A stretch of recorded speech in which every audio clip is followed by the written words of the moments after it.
c'est démarquer de la religion des parents et choisir sa propre religion. Mais à la naissance, nous naissons tous soumis, musulmans. Donc je ne me suis pas converti en islam, mais je suis revenu dans ma maison, c'est démarquer de la religion des parents et choisir sa propre religion. Mais à la naissance, nous naissons tous soumis, musulmans. Donc je ne me suis pas converti en islam, mais je suis revenu dans ma maison, c'est démarquer de la religion des parents et choisir sa propre religion. Mais à la naissance, nous naissons tous soumis, musulmans. Donc je ne me suis pas converti en islam, mais je suis revenu dans ma maison. Assalamu alaikum wa rahmatullahi ta'ala wa barakatuh. Paix à vous tous et à vous toutes. Bienvenue sur ma chaîne Retour à l'Islam TV. Bienvenue sur cette nouvelle vidéo.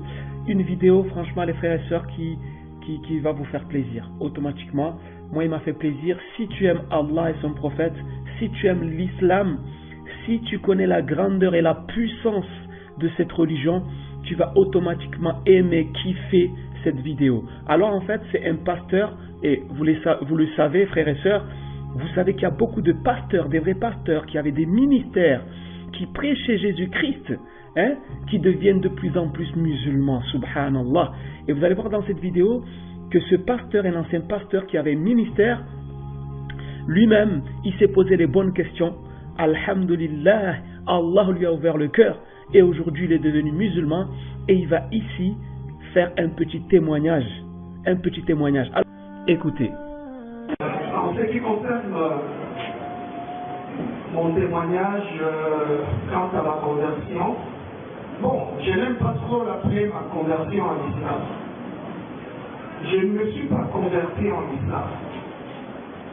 Parce que nous, le messager d'Allah Muhammad sallallahu alayhi wa sallam, nous a enseigné que tout homme, tout être humain né musulman. Et c'est en grandissant que pour les gens, ils suivent la religion des parents, parce que les parents ont toujours une influence sur les enfants, c'est démarquer de la religion des parents et choisir sa propre religion. Mais à la naissance, nous naissons tous soumis, musulmans.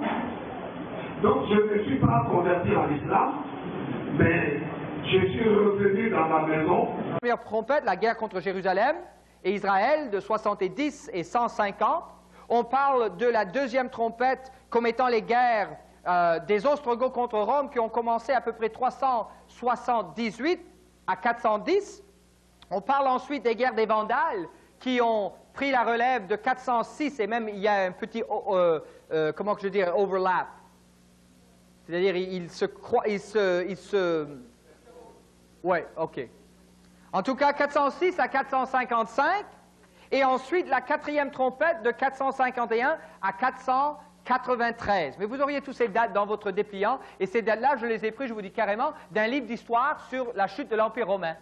Et ça vous parle de ces guerres qui se sont faites contre Rome, et vous pouvez retrouver ça dans n'importe quel bon livre sur l'histoire des guerres de l'époque. Maintenant, nous arrivons à la cinquième trompette. Et notez que la quatrième trompette nous arrive à la chute de l'Empire romain, qui s'est fait en 476. On marque cette date comme la chute. Les guerres continuaient, bien sûr, pour quelque temps, jusqu'à 493. Donc, c'est-à-dire que nous arrivons aux années 500 notre ère. Et maintenant, on voit au chapitre 9, verset 1, le cinquième ange sonna de la trompette. Et je vis une étoile qui était tombée du ciel sur la terre. La clé du puits de l'abîme lui fut donnée, et elle ouvrit le puits de l'abîme, et il monta du puits une fumée comme la fumée d'une grande fournaise. Et le soleil et l'air furent obscurcis par la fumée du puits. De la fumée sortirent des quoi?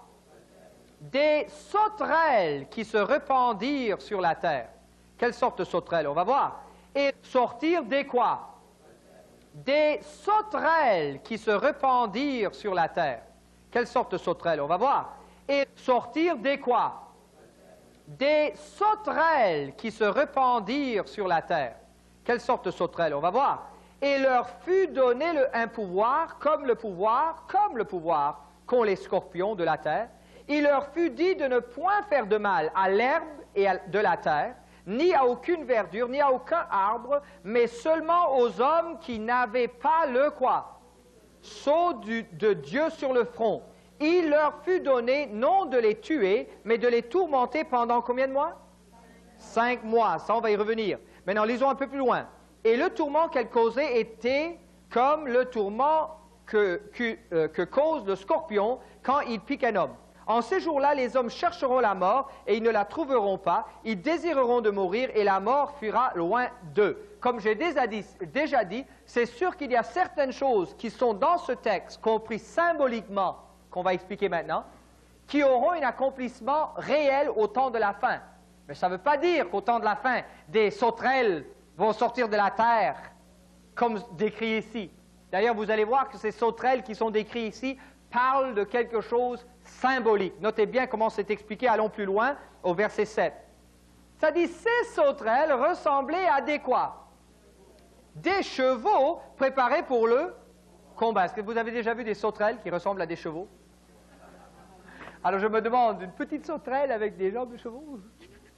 Ou une grande sauterelle qui est... Hein? De quoi est-ce qu'on parle? Lisons un peu plus loin. Ça dit, ils avaient sur... Attends, le verset 7, oui. Ressemblaient à des chevaux préparés pour le combat, et ils avaient sur leur tête comme des couronnes semblables à de l'or, et leur visage était comme des visages de quoi? D'hommes. Ça te dit carrément que leur visage était comme des visages d'hommes. Mais notez, elles avaient des cheveux comme des cheveux de femmes. Alors dites-moi, qu'est-ce que c'est la figure comme la figure d'un homme et les cheveux comme les cheveux d'une femme? Ça veut dire qu'on avait des cheveux comme des cheveux de femme. Alors dites-moi, qu'est-ce que c'est la figure comme la figure d'un homme et les cheveux comme les cheveux d'une femme? Ça veut dire qu'on avait des cheveux comme des cheveux de femme. Alors dites-moi, qu'est-ce que c'est la figure comme la figure d'un homme et les cheveux comme les cheveux d'une femme? Ça veut dire qu'on parlait? Ah, mais justement, il y a quelque chose là aussi, parce que rappelez-vous, on parle de figure comme figure d'homme, barbe, parce qu'à l'époque, les hommes portaient tous des barbes, donc la figure d'un homme, ça parle d'une barbe. Mais les cheveux comme les cheveux d'une femme, c'est quelle sorte de cheveux que les femmes portaient? Longs, des cheveux longs. Donc ils ont des barbes et des cheveux longs, et quelque chose comme une couronne sur la tête. Et ça dit plus loin, elles avaient des cuirasses. Attends, j'ai commencé trop vite. Elles avaient des cheveux comme des cheveux de femmes, et leurs dents étaient comme des dents de lion. Elles avaient des cuirasses comme des cuirasses de fer, et le bruit de leurs ailes était, notez bien, comme un bruit de char à plusieurs chevaux qui courent au combat. Elles avaient des queues semblables à des scorpions et des aiguillons, et c'est dans leur queue qu'était le pouvoir de faire du mal aux hommes pendant 5 mois. Elles avaient sur elles comme roi l'ange de l'abîme, nommé en hébreu Abaddon, et en grec Apollyon. Et qu'est-ce que ces mots veulent dire? Regardez au bas de la page. Le mot signifie destruction et destructeur. Donc, elles avaient sur elles comme roi l'ange de l'abîme, nommé en hébreu Abaddon, et en grec Apollyon. Et qu'est-ce que ces mots veulent dire? Regardez au bas de la page. Le mot signifie destruction et destructeur. Donc, elles avaient sur elles comme roi l'ange de l'abîme, nommé en hébreu Abaddon, et en grec Apollyon. Et qu'est-ce que ces mots veulent dire? Regardez au bas de la page. Le mot signifie destruction et destructeur. Donc, ça allait amener de la destruction sur la terre. Verset 12, le premier malheur est passé, voici, il vient encore 2 malheurs après cela. Maintenant, notez le verset 13. Le 6e ange sonna de la trompette, et j'entendis une voix venant des 4 cornes de l'autel d'or qui est devant Dieu, et disant au 6e ange qui avait la trompette, de lier les 4 anges qui sont liés sur le grand fleuve Euphrate, et les 4 anges qui étaient prêts pour l'heure, le jour, le mois et l'année. Maintenant, beaucoup de traductions traduisent cela. L'ange qui était prêt pour 1 heure, 1 jour, 1 mois et 1 année. Encore temps prophétique, comme 5 mois. Ici, nous avons une autre période, avec 1 année, c'est-à-dire 360 jours, 1 mois, 30 jours, 1 jour et 1 heure. Donc, ça fait 360, 390, 391 et 1 heure, hein, si vous faites le calcul. Maintenant, allons plus loin et on va revenir à ça. Ça dit justement au verset 16. Écoutez bien maintenant, parce que ça va nous expliquer de quoi on parle quand on parle de ces sauterelles qui ont l'air des chevaux, qui ont l'air d'hommes? Hein? De quoi est-ce qu'on parle? Notez bien le verset 16. Le nombre des quoi? Cavaliers de quoi? L'armée. Donc c'est carrément dit qu'on parle de cavaliers de l'armée. Et quand ça va nous expliquer de quoi on parle quand on parle de ces sauterelles qui ont l'air des chevaux, qui ont l'air d'hommes. Hein? De quoi est-ce qu'on parle? Notez bien le verset 16. Le nombre des quoi? Cavaliers de quoi? L'armée. Donc c'est carrément dit qu'on parle de cavaliers de l'armée. Et quand ça va nous expliquer de quoi on parle quand on parle de ces sauterelles qui ont l'air des chevaux, qui ont l'air d'hommes. Hein? De quoi est-ce qu'on parle? Notez bien le verset 16. Le nombre des quoi? Cavaliers de quoi? L'armée. Donc c'est carrément dit qu'on parle de cavaliers de l'armée. Et quand vous voyez un homme qui est vraiment un bon, il fait partie d'un bon cavalier, hein, d'une cavalier très très forte, qu'est-ce qu'on dirait? On dirait que l'homme et le cheval bougent ensemble, on dirait qu'ils sont un. Et justement, il y avait une armée qui a commencé la guerre de cavaliers. Avant cette période de quoi on parle, les années 500 et plus loin, parce que la 5e trompette va commencer dans les années 570 et va continuer plus loin, comme nous allons voir. Mais c'est à ce moment-là que pour la première fois, on s'est vraiment servi de cavaliers en guerre. Rappelez-vous, les anciens Romains, ils marchaient. Hein? C'était ça les guerres qu'ils faisaient. Mais à ce moment-là, maintenant, on a justement la tactique, le stratège, si vous voulez, d'un cavalier. Et vous savez qui a commencé ça? C'était les Arabes. Les Arabes, qui venaient justement du pays qui était renommé pour ses scorpions, pour ses sauterelles et pour le fleuve Euphrate. Maintenant, un cavalier. Et vous savez qui a commencé ça? C'était les Arabes. Les Arabes, qui venaient justement du pays qui était renommé pour ses scorpions, pour ses sauterelles et pour le fleuve Euphrate. Maintenant, un cavalier. Et vous savez qui a commencé ça? C'était les Arabes. Les Arabes, qui venaient justement du pays qui était renommé pour ses scorpions, pour ses sauterelles et pour de la 5e trompette, on parle justement de les guerres de Mahomet et des armées de l'islam qui ont justement voulu attaquer ce territoire, de même que des sauterelles. Ils avaient des chevaux, ils avaient des cavaliers. Il y a quelque chose d'autre que j'aime vous apporter, c'est qu'au verset 10, on dit justement que leur pouvoir était dans leur queue. Leur pouvoir était dans leur queue. Leur pouvoir, le mot c'est autorité, était dans leur queue. Est-ce que vous savez quel était le drapeau des guerriers musulmans de l'époque? De quoi on parle? Quel était leur drapeau? Est-ce que vous savez? Allez vous renseigner. Leur drapeau était la queue de cheval. La queue de cheval. C'était justement le drapeau des Ottomans. Les Ottomans, c'était les Arabes, et il y avait bien sûr les Sarrasins et les Ottomans, et justement, c'était ces guerriers arabes qui ont tourmenté le monde. Maintenant, on parle d'un tourment qui devait durer 150 jours, parce que 5 mois, c'est quoi? 5 fois 30, c'est 150 jours. Parce que 5 mois, c'est quoi? 5 fois 30, c'est 150 jours. Parce que 5 mois, c'est quoi? 5 fois 30, c'est 150 jours. Parce que 5 mois, c'est quoi? 5 fois 30, c'est 150 jours. Mais pendant ces périodes de 150 jours, notez que les puissances qu'ils allaient attaquer ne devaient pas mourir, parce qu'ils devaient chercher la mort, mais ne pas mourir. Donc on parle des Arabes qui ont attaqué quelle puissance? Pensez bien que Rome de l'Ouest a succombé dans les 2e, 3e et 4e trompettes. Rome de l'Ouest est tombée. Mais quand Rome de l'Ouest est tombée, qu'est-ce qui est arrivé? Rappelez-vous qu'est-ce que l'empereur a fait? Il s'est caché en Byzance, en Constantinople. Et Rome de l'Est a continué. Donc, il y a le christianisme de l'Ouest, qui était une église catholique aussi, mais pas catholique romaine, mais catholique grecque. On parle de l'Église orthodoxe des Grecs, n'est-ce pas? Et bien sûr, les Russes orthodoxes, c'est sorti de cette direction-là. Alors justement, les musulmans ont fait guerre contre quelle puissance, rappelez-vous? C'était Constantinople. Ils ont fait guerre contre la Byzance. C'était ces pays-là, justement, sur quoi les musulmans ont commencé leur attaque ensuite sur l'Europe. Mais c'est intéressant que pendant 150 ans, ces anges-là qui se tenaient dans l'Euphrate devaient libérer les puissances de ce pays-là avec leurs cavaliers, avec leurs guerres, pendant cette période-là, pendant 150 années, et ensuite pendant 391 années. Mais quand ces 391 années termineraient, leur puissance cesserait. Et aujourd'hui, est-ce qu'on parle de la Turquie comme étant une puissance de quelque chose? Mais rappelez-vous qu'à l'époque, dans les années 1840, la Turquie, et avant ça, était une puissance très, très reconnue en Europe. C'était une puissance que, justement, faisait trembler le Moyen-Orient.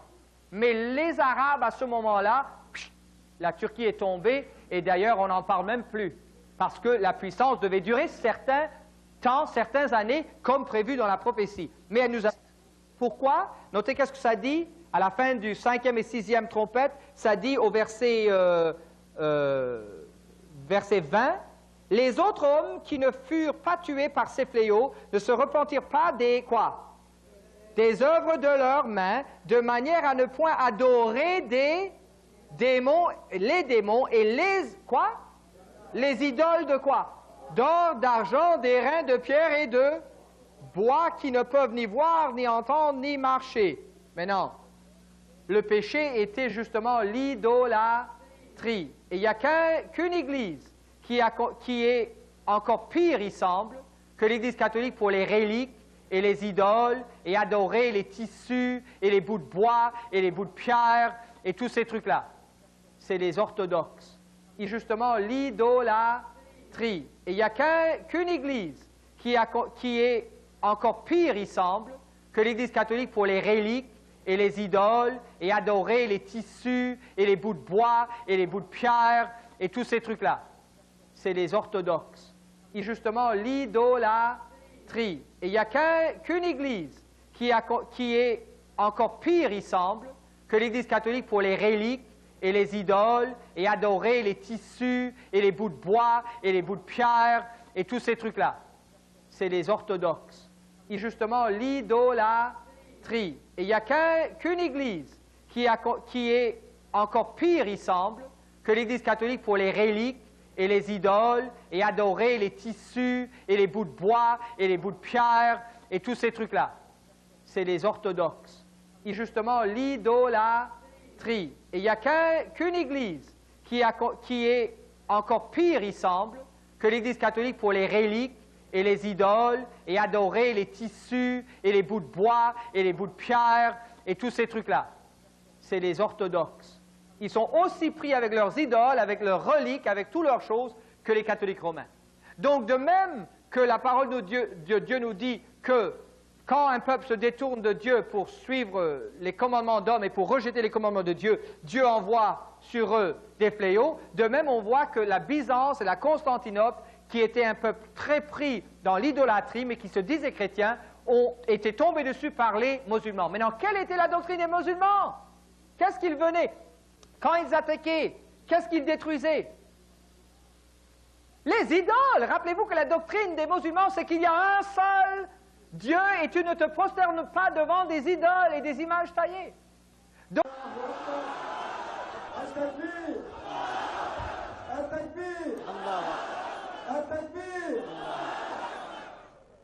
donc 18 ans après, Mohammed naquit à la Mecque à 572, et 40 ans après, il déclare être le seul messager de Dieu issu de la postérité d'Abraham qui a été envoyé à l'humanité tout entière.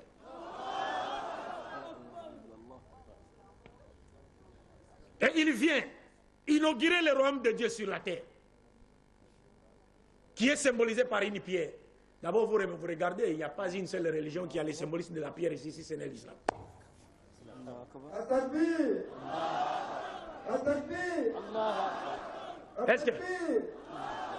Est-ce que vous comprenez? Et maintenant, on vous dit quoi?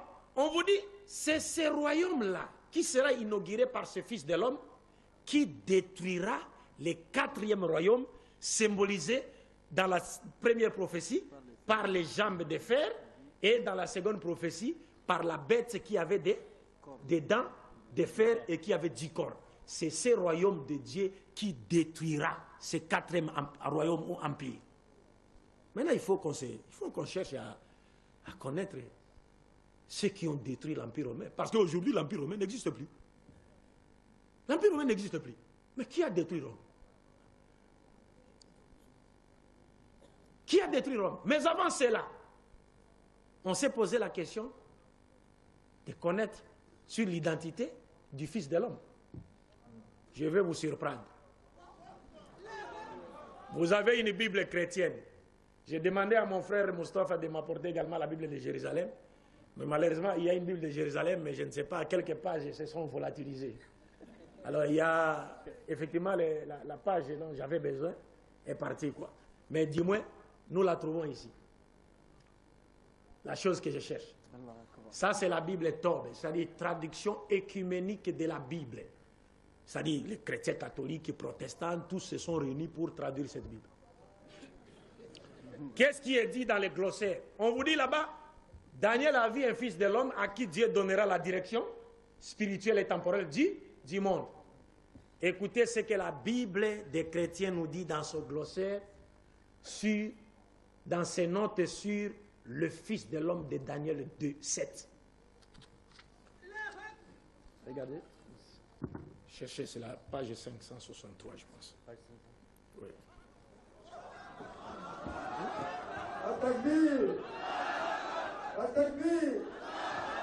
Atakbir! Glossaire. Glossaire. 563. Glossaire.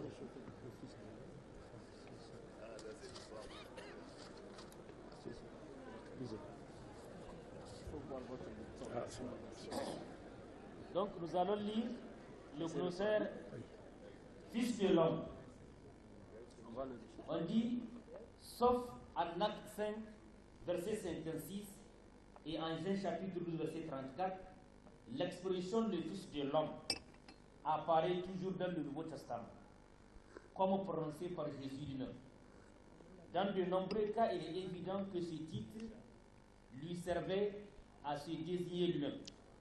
En certains passages, l'expression évoque l'autorité d'un personnage encore à venir. Continue. Le juge de la fin des temps.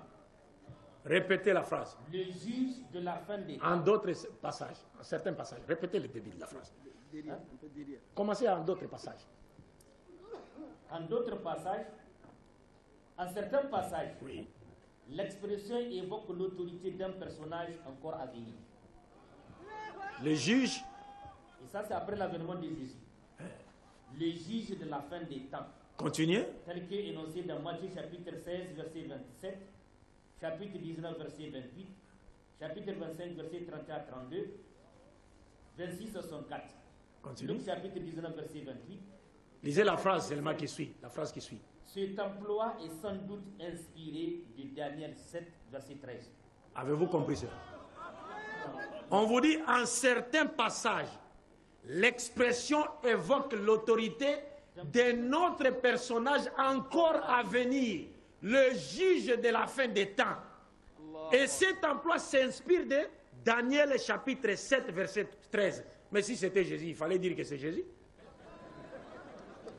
Il faut dire que c'est Jésus. En d'autres passages, le même titre fait au contraire à... Non, ça s'arrête là. Nous savons que Jésus se faisait appeler fils de l'homme dans la Bible. N'est-ce pas? Fils de l'homme, c'est une expression qui veut dire que lui, il n'était qu'un être humain. C'est-à-dire en hébreu, Ben Adam, en arabe, Ibn Adam.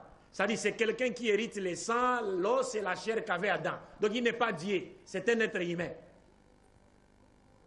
Et lorsque nous lisons dans la Bible, lorsque vous regardez la Bible, vous trouverez que le prophète qui a été le plus appelé fils de l'homme dans la Bible, c'est Ézéchiel. Il a été appelé fils de l'homme 92 fois, fils de l'homme. Et dans beaucoup de passages de la Bible, Dieu appelle tous les êtres humains des fils de l'homme. Comme le Coran nous dit, Ya Bani Adam, les descendants d'Adam. Mais ici, on vous parle, on dit non, en certains passages, ils reconnaissent que Jésus se faisait appeler fils de l'homme. Mais ils disent, en certains passages, l'expression évoque l'autorité d'un personnage encore à venir, le juge de la fin des temps. Et cet emploi s'inspire de Daniel chapitre 7, verset 13. Le juge de la fin des temps. Et Muhammad nous dit, moi et les Yawmul Qiyamah, nous sommes comme ces deux doigts. Et ça évoque un personnage encore à venir. Mais si c'est un personnage encore à venir, mais si c'était Jésus, ils allaient dire carrément, c'est Jésus. Mais ils disent un autre personnage. Mais qui est ce personnage? Cet autre personnage encore à venir et qui fera son apparition après la division de l'Empire romain en deux, puis en 10 petites parties. Et qui apparaîtra précisément après que les trois des 10 tribus barbares aient été détruites. Qui est-il?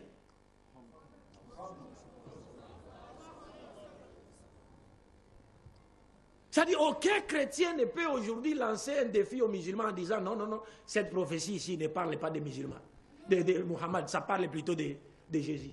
Non, ça n'existe pas.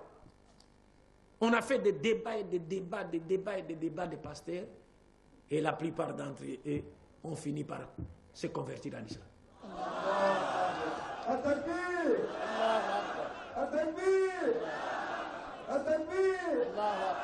Ouais. Et on vous donne un autre indice, une autre indication. On vous dit quoi? On vous dit le royaume de Dieu symbolisé par la pierre. C'est ce royaume-là qui détruira le 4e royaume, symbolisé dans la première prophétie par les jambes de fer et dans la seconde prophétie par la bête, le monstre qui avait des dents de fer. Et nous savons que ce royaume-là représentait l'Empire romain. Mais vous regardez, qui ont détruit Rome?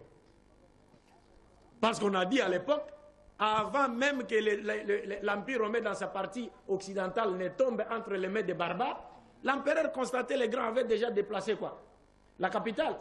Donc il y a la concentration, c'est-à-dire la force de l'Empire romain s'était dorénavant concentrée en Orient, la partie orientale. Et qui avait pour capitale Constantinople. Mais qui ont détruit? Mais ce sont les musulmans. Ce sont les musulmans qui sont... Non seulement les musulmans ont détruit l'Empire romain, à l'époque qu'on appelait l'Empire byzantin. Byzance. Non seulement les musulmans ont détruit l'Empire byzantin, mais ils ont également tué l'empereur Constantin IX. L'empereur même a été tué. Est-ce que vous comprenez cela? Conformément à la prophétie. Si je n'oublie pas, ça doit être Constantin 9 ou Constantin 11. Il faut vérifier dans l'histoire. Mais l'empereur a été tué par les musulmans. Parce qu'il est sorti pour combattre qui? Le peuple de l'islam invincible. Et il est tombé. Et les musulmans ont pris avec Muhammad al-Fatih. Muhammad al-Fatih. Et le prophète a annoncé cela. Le prophète de son vivant a fait une prophétie selon laquelle il a annoncé aux musulmans que nous prendrons Constantinople. C'est Muhammad qui a annoncé ça. Et la prophétie nous dit, le royaume de Dieu symbolisé par la pierre, c'est ce royaume-là qui détruira le 4e empire, donc l'empire romain. Et nous voyons dans l'histoire, ce sont les musulmans qui ont détruit l'empire romain, qui était à l'époque appelé l'empire byzantin, Byzance. Vous comprenez maintenant? Et la prophétie vous dit quoi? La prophétie vous dit, la première prophétie nous dit, le royaume de Dieu symbolisé par la pierre qui a frappé la statue grandira sur la terre jusqu'à remplir toute la terre. Walladhi arsala rasulahu bil huda wa dinil haqqi yudhhirahu ala dini kulli.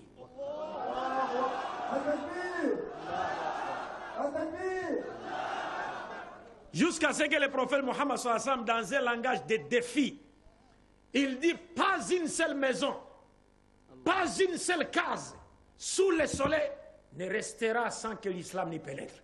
Pas une seule. La prophétie dit, elle grandira. jusqu'à remplir toute la terre. La prophétie ne s'arrête pas là. La prophétie dit, ce royaume-là ne sera jamais détruit. C'est-à-dire, la prophétie nous annonce indirectement que ce royaume de Dieu symbolisé par la pierre sera combattu, les gens chercheront à le détruire, mais ils n'y arriveront jamais.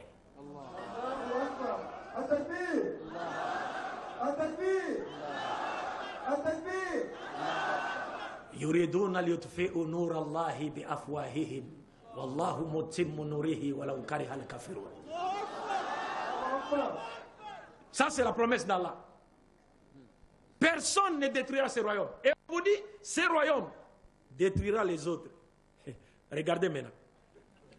Regardez. Hein. Le premier royaume, c'était lequel? De la prophétie. C'était quel royaume?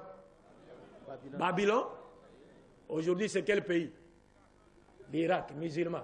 Le second, c'est Perse. Aujourd'hui, c'est quel pays? Musulman. Le troisième, le quatrième. Et tous ces deux royaumes, les territoires, les Grecs, les Romains avaient occupé la Syrie, l'Égypte, Jordanie, Liban. Tous ces pays sont aujourd'hui islamiques. Et l'islam est la seule religion qui menace aujourd'hui l'Europe et l'Amérique. Parce que c'est le seul royaume qui restera sur terre, comme le dit la prophétie. Et les gens chercheront à le détruire, mais n'y parviendront jamais.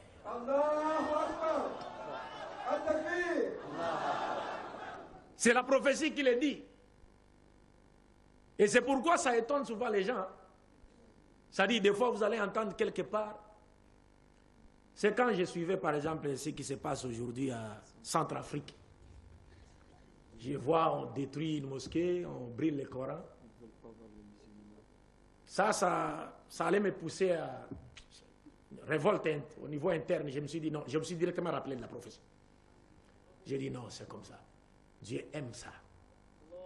Parce que, vous savez, quand j'ai étudié en Égypte, j'ai dit à l'un de mes professeurs qui est spécialiste en religion comparée, et puis il y a aussi docteur en médecine, il y a un prêtre en Égypte qui a établi une nouvelle stratégie consistant à apporter des shubahat pour essayer d'attirer, de surprendre les musulmans non avertis.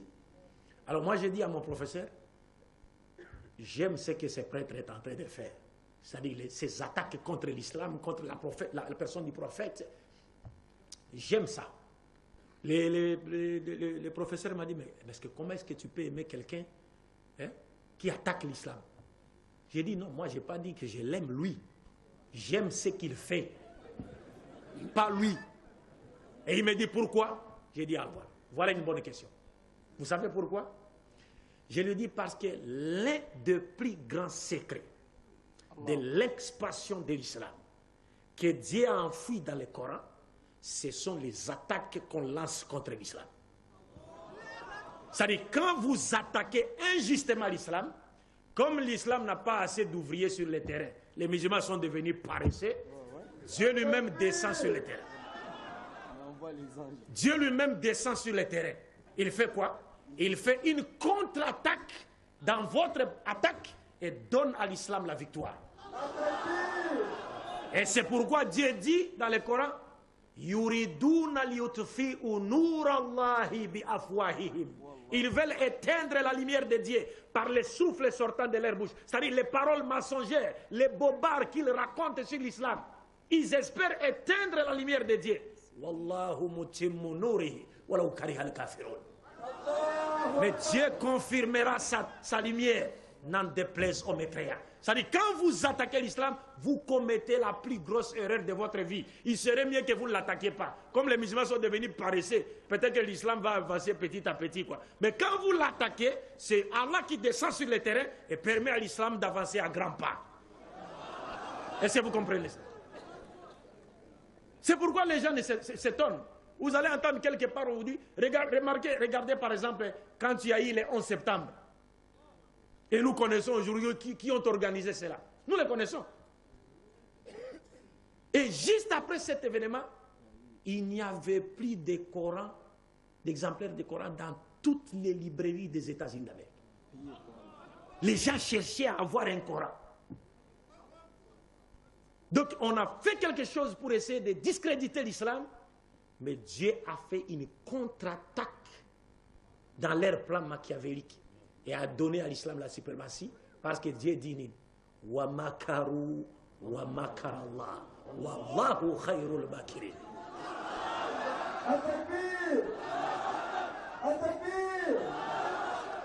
Donc en conclusion, mes chers frères et sœurs, on a été un peu long.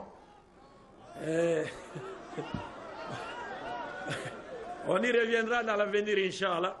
Priez Dieu pour qu'il nous accorde une longue vie dans sa soumission, de la soumission à sa volonté, et qu'il continue à faire de nous une fierté pour l'islam et les musulmans.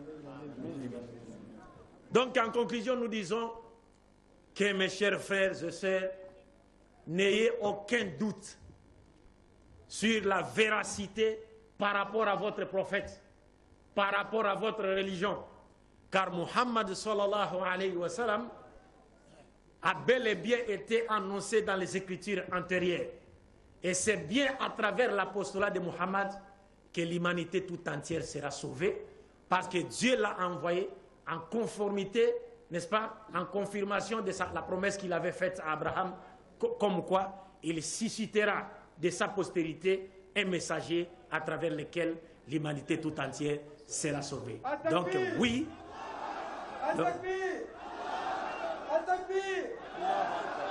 donc oui, Muhammad sallallahu alayhi wa sallam est dans la Bible. Assalamu alaikum wa rahmatullahi wa barakatuh. J'ai dit et je vous remercie. All across ocean.